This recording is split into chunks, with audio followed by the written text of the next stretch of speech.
So, mental preparation for performance. So, we know how athletes learn and how they receive feedback, but how do they prepare themselves in their sports before an event, before a match, before any type of performance? So, why do we mentally prepare?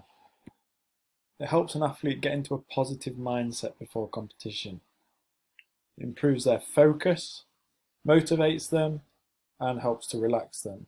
So they're going to go into the performance or event in a better frame of mind and have a better chance of succeeding.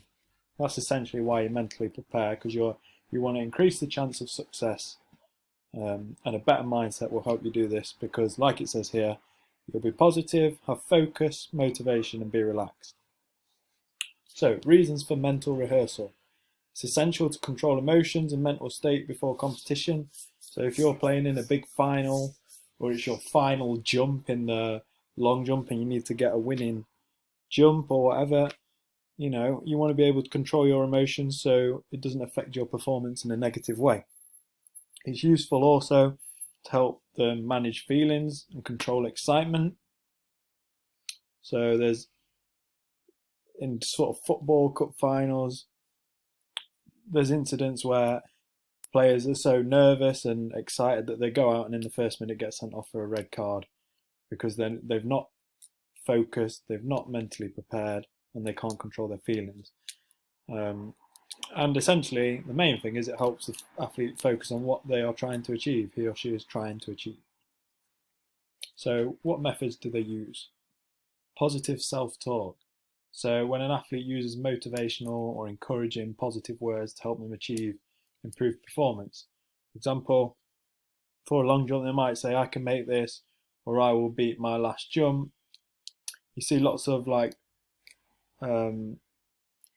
gymnasts sort of hyping themselves up. Let's go, let's go. Long jumpers do it. Let's go, let's go. Using imagery, so the performer will visualize in their mind the perfect performance or routine. So before taking a penalty kick in rugby, a player might visualise the ball being kicked perfectly, sailing through the post. In football, they might imagine the ball hitting the back of the net and them scoring. And performance evaluation. This is a useful technique to relax and focus athletes by identifying strengths and weaknesses of performance.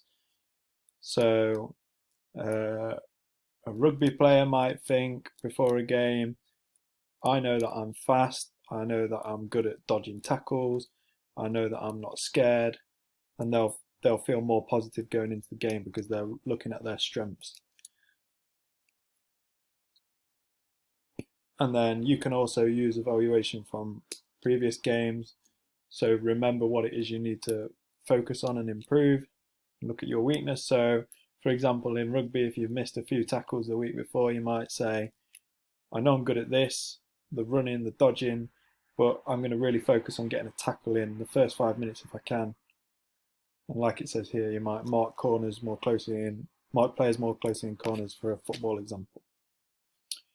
So what if this question came up in the exam? There's a 6 marker. Justify the use of mental rehearsal and its effect on performance. So justify means give reasons for your answers. So you can say your answer, but you need to give a reason for them. So the plan, you want to make a point, define and explain what mental rehearsal is. You want to give 2 examples, methods of mental rehearsal, and link them to the sport. So what examples in sports? And then you will explain what would happen if they weren't mentally prepared. So why do you need mental rehearsal? So mental rehearsal is essential for an athlete to prepare effectively for competition. There are a number of ways an athlete can use mental rehearsal to aid their performance. One way is to use imagery. This is where an athlete visualizes a successful performance. A good example of this is a rugby goal kicker taking his or her time to imagine the ball going successfully through the post. Another method that an athlete could use is positive self-talk. When athletes get nervous during a performance, they might start having negative thoughts about failing. Using positive self-talk, the athlete can say to them things like, you can do it, you've trained hard for this, etc. To conclude, mental rehearsal is extremely important in all sports, as without it the athlete could be filled with self-doubt, anxiety, distracted, or even lack motivation. So there's an example here of the rugby goalkeeper taking his time to imagine the ball going successfully through the post. So there's a famous rugby player for England who used to play, he won the World Cup, who was a fly-half, called Johnny Wilkinson. And he used to take the kicks through the goal post. And he used to look for someone in the crowd who was drinking a drink of some sort, like a coffee or a Coke or anything. And he used to imagine the ball sailing through and knocking it out their hands. So he created a pinpoint focus, and he imagined the success of the ball going through the post and hitting the cup out their hands.